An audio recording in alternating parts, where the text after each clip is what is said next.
Stanford University.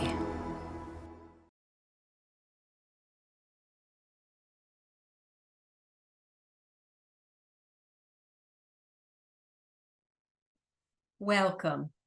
Welcome to Stanford Medicine's 10th Annual Contemplation by Design Summit. I'm Dr. Tia Rich, founder and director of Contemplation by Design. It's my deep honor to introduce Kritee Kanko. Dr. Kritee Kanko will be guiding us through the practice titled Practices for Developing Trusting Relationship with the Human and More Than Human World. Join me in warmly welcoming Kritee Kanko.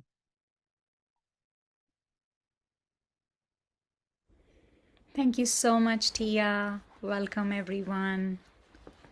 It's good to see you, those who are on video, and just feel your presence here. I'm going to invite us with the sound of 3 bells here to tune inwards, and that might mean that you close your eyes. And if you feel like you can even lie down, especially if your body has tiredness of any kind, yeah? And it will be guided practice. We'll take break. I might ask you to journal. And before we begin, if there is anything small you might want to do to create a contemplative environment or even devotional environment, that is so welcome, which might mean you light an incense stick or clear the space around your room or your car.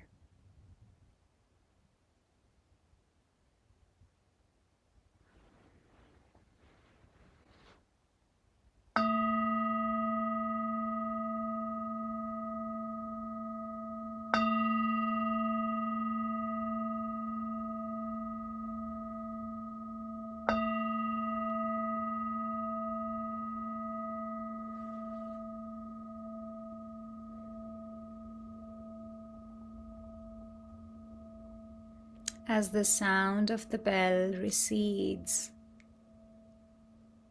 I invite us to let our bodies settle.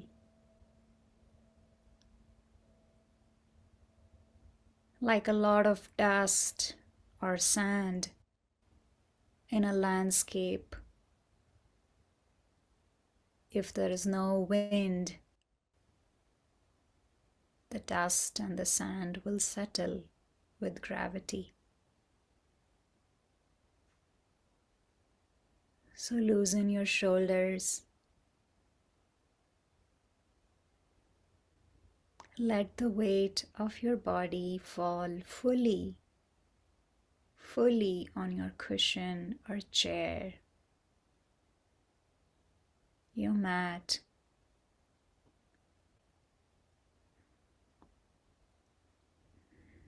And one practice that helps us do that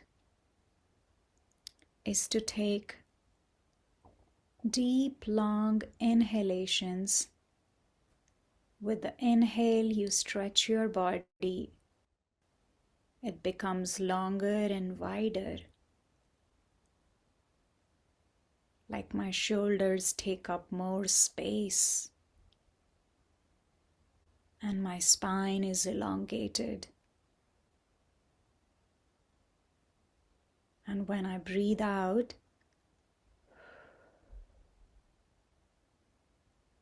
you keep your spine straight, elongated, but you drop your shoulders and let your weight be felt by your sitting bones.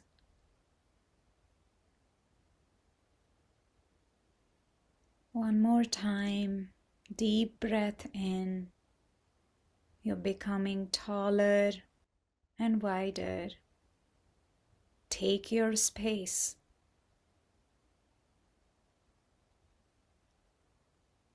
Your spine, your back is strong. And as you breathe out, maybe your body wants to make a sound. And as it makes that sound, you soften your heart. You let your shoulders drop.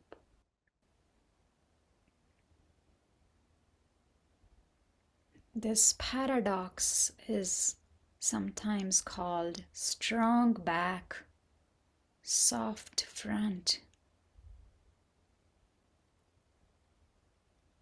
Like I carry the resilience of my wisest ancestors, and I'm strong. So my back is firm and tall. And I also have gentleness, openness.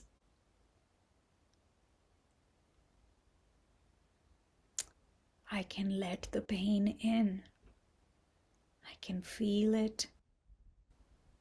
I can compost it.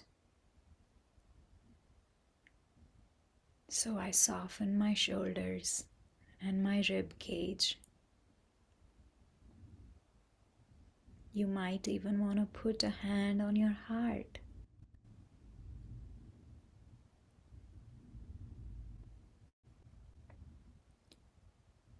Firm, strong back. Soft, melting, open, even vulnerable heart.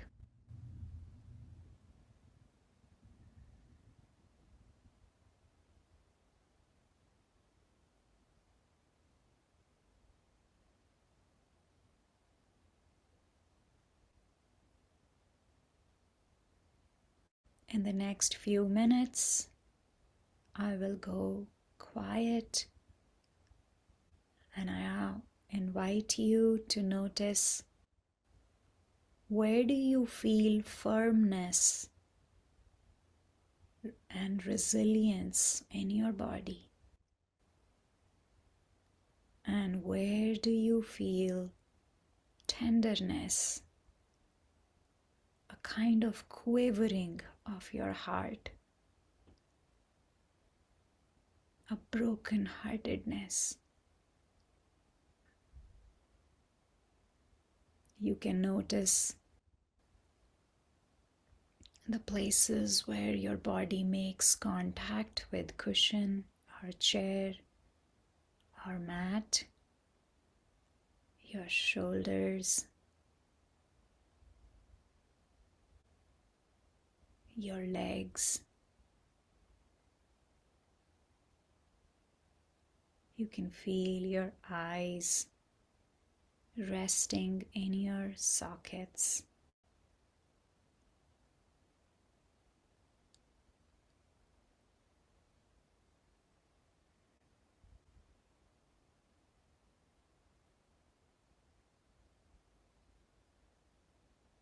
You can feel the rise and fall of your breath, like you were gliding on the surface of a vast ocean.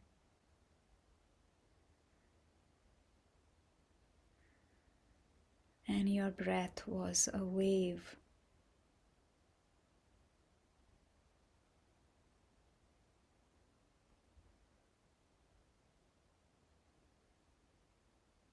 You can feel the temperature of air as it touches your hands.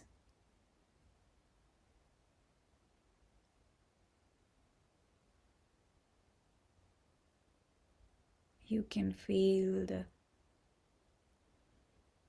temperature, texture of air as it touches your nostrils or your tongue. If you open your mouth, air touches your tongue more clearly. So be with your senses, please. And I'll go quiet. You notice if there is resilience and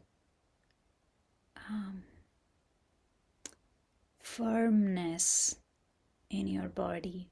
Where is it?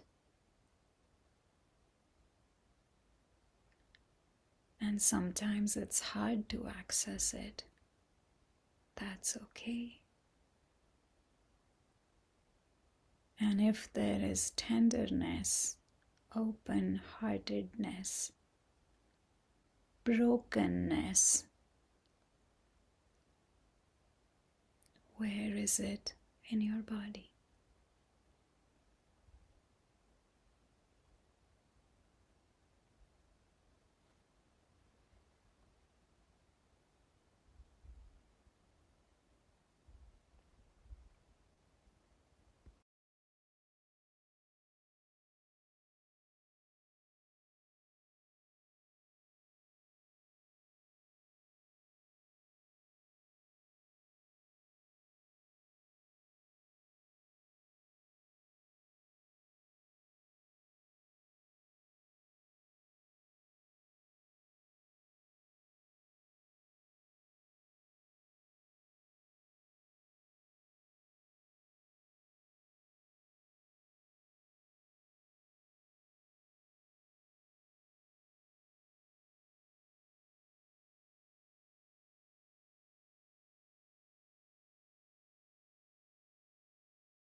So I'm calling you back in the collective space.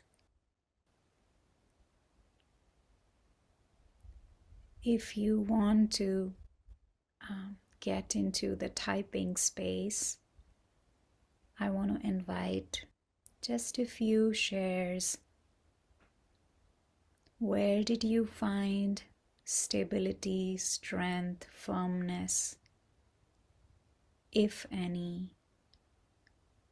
And could you find tenderness, openness, sadness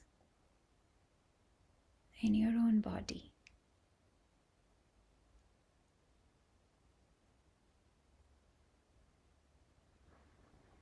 And it is okay to say, I couldn't find it.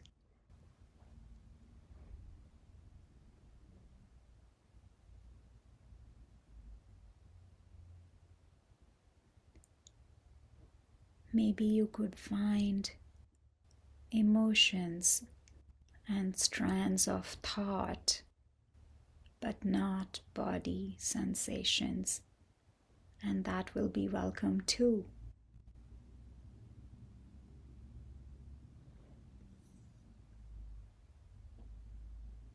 Yes, someone sent me a direct message saying, strength and resilience in sacrum,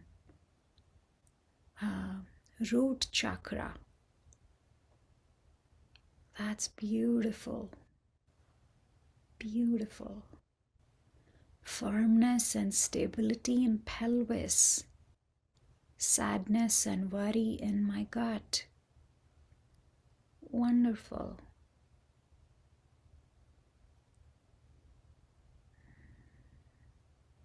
If you haven't tuned into your body often, if you don't do that often, it takes time to tune in and begin to name where different emotions might be sitting in our bodies. I invite you to keep exploring this.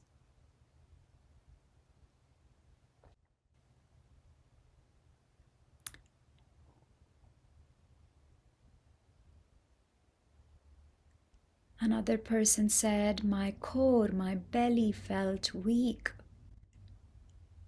Oh, how beautiful. And they say, my belly asked me to strengthen it. You could have an ongoing dialogue with your body parts as if they were completely independent, or maybe not independent, interdependent beings within yourself. Wonderful. So we'll now transition to another practice. You can stay where you are or move to an even more comfortable posture. And I'm going to do a visualization practice.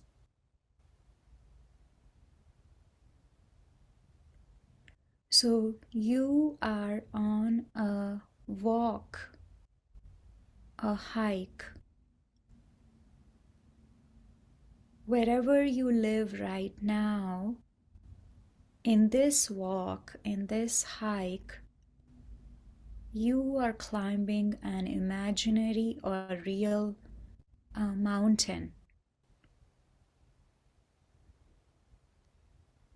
You decide the pace, the speed at which you are walking. You might have tiredness, or you might have energy in you.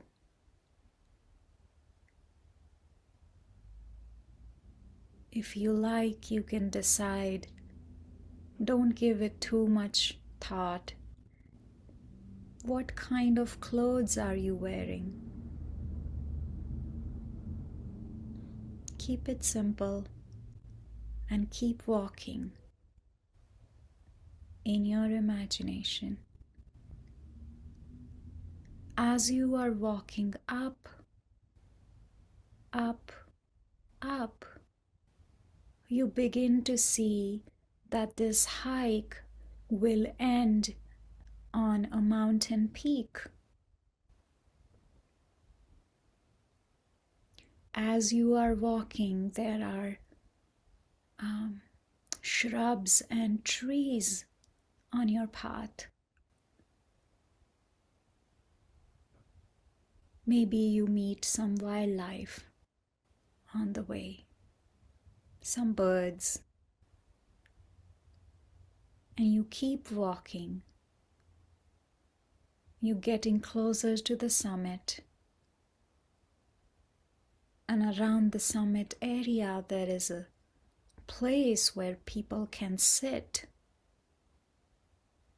And there is a bench. And there is one person, just one person, sitting on that bench. And you keep walking. And you are curious about this person. As you come closer to this person, you see that their hair looks gray. And you begin to notice like the texture of the skin feels like it's someone in their 80s or 90s. And their skin color matches the skin color of your own skin.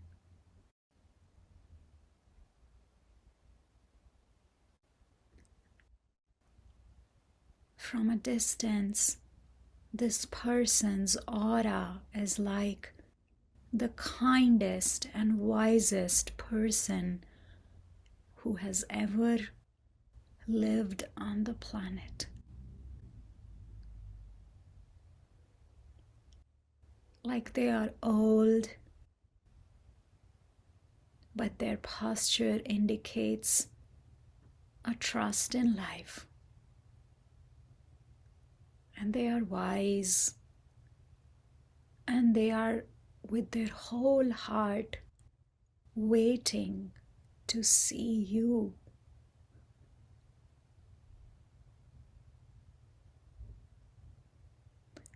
And as you're walking, your curiosity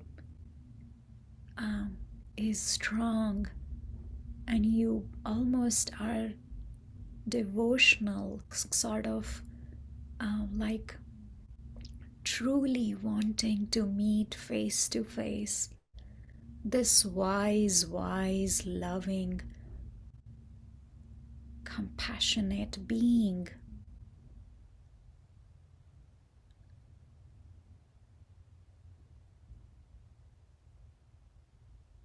And at last, you are very close to them, but their face is hidden from you. And you turn the corner and you face them, and you're surprised to see that this person is 80 or 90-year-old you.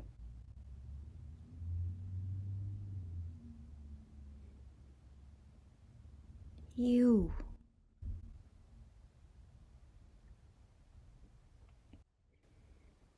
The kindest and wisest being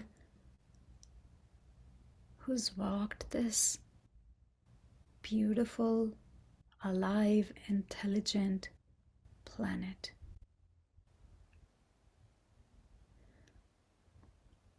I go quiet now, and you get to have exchange with this being however you like. You might stay in their presence without a word, or you might exchange your difficulties, your heaviness.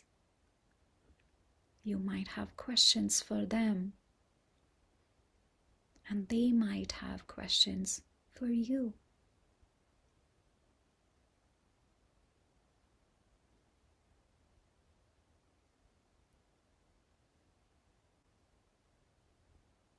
Let's stay in this space for at least 5 minutes, and then I'll ring the bell.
Perhaps you're sitting in silence with this wise being, or maybe you were having a dialogue.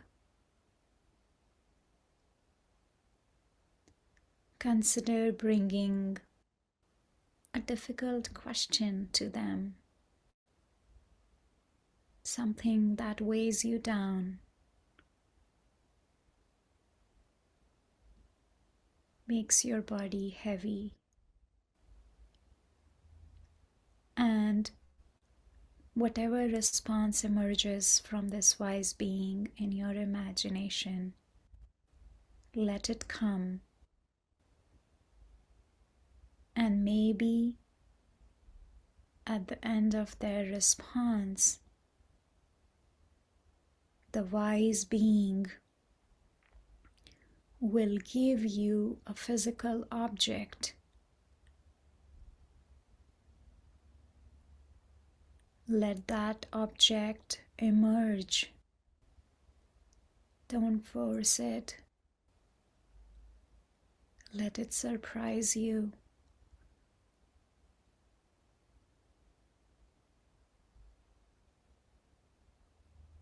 Don't force it. If no object emerges, that will be fine.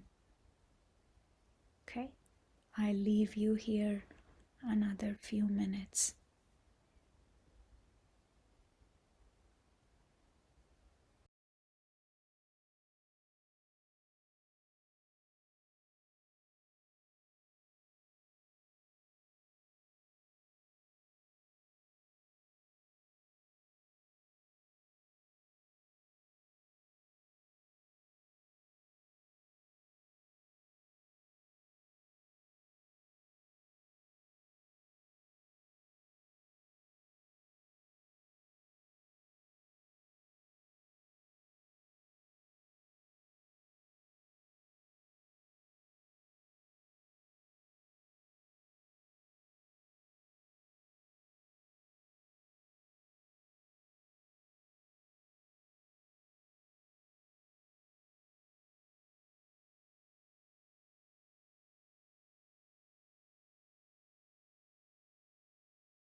I invite us to gently open your eyes if you feel comfortable.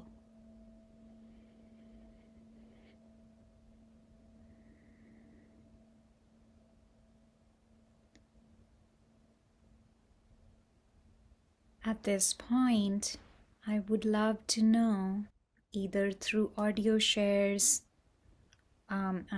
chat shares, or you speaking up on video or audio, what happened for you? And as you share, especially if you share on audio or video, keep two things in mind. One, when you are speaking, see if you speak in a way that considers the possibility that what you speak becomes a charm, almost like a loving spell. A loving spell. Like your words will have power. You believe that. And if you're listening, you listen as if precious nectar is dripping from the mouth of this being. So we convert the speaking and listening into a deep, deep practice. You listen with your whole being, and each word you speak is very important for you and for all of this web of life. And you can raise your electronic hand, and I can call on you. And one more thing, if you share, I invite you to lean into vulnerability, which is to say, a lot might have happened in this imagination, is this imaginary exchange, and you might not feel comfortable revealing it to a group of relative strangers. I understand that. And I'm inviting you to take a little bit of a risk in revealing not the deepest levels of details, but lean into it a little, because I promise you, you leaning into openness might bring healing to others who share your experience. Okay? Lean into not revealing the whole spectrum, but just a little, a little. I'll begin. I found it very nourishing to be invited to see myself in future years as a very wise person who, and I think you even said the wisest person who would walk the planet. And the generosity of that affirmation touched me deeply.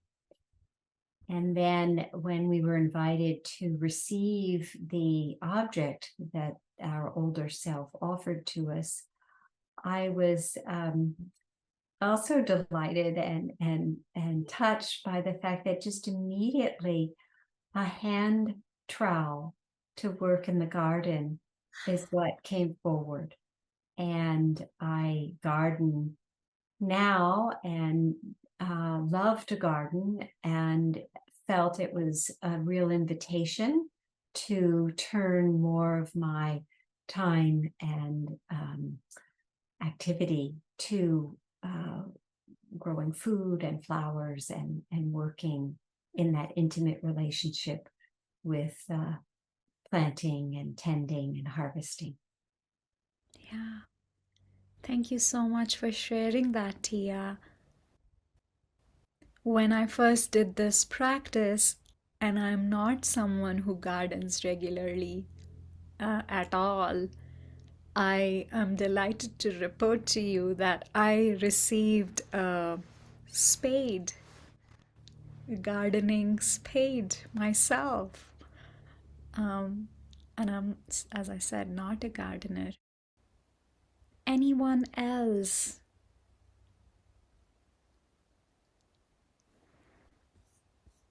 Someone has shared in the text. I took to the bench, sat next to the being. We held a silent embrace. And then in a flash, the being became my mom and my ancestors. One body,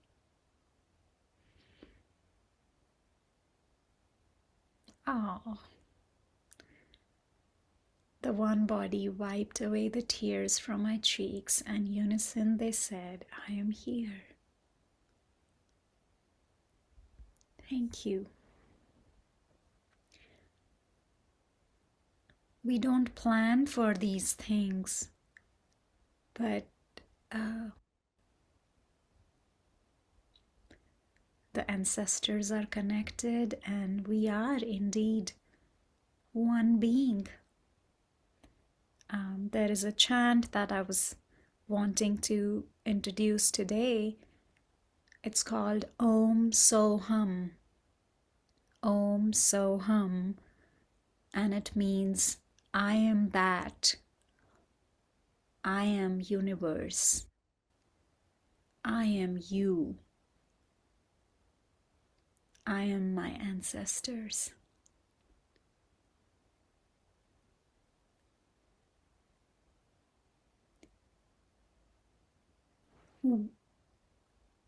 In many different psychotherapeutic practices, when you go for therapy sessions, a lot of psychological therapeutic lineages say there is a sage within us.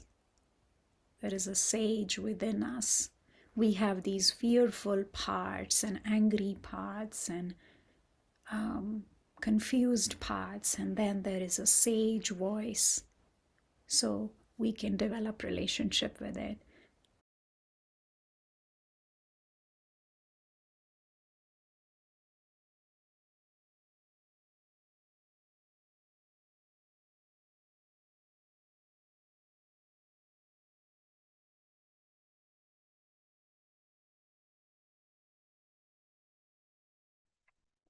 Thank you. Wonderful. So I want to leave you with this invitation in last 2 minutes. Let's not hold back on our imagination. Let it run, you know. We have to let our imagination go wild. And we don't have to believe in things on a physical plane for our linear, intellectual, modern, westernized minds. This, and I'm sure some of you felt like, what is this? But a lot of ancient traditions, shamanic traditions, there is a deep value in what happens in the dream and imaginal world. And it can hold deep, deep guidance for these troubled times.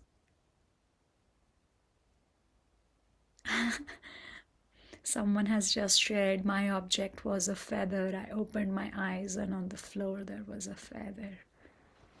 Magical. So please deepen this practice in whatever way it works for you. Thank you for blessing this group with your presence today. Very grateful that you could all join us at this time. Much love and many blessings. Thank you, Kritee, for guiding us in this deep practice.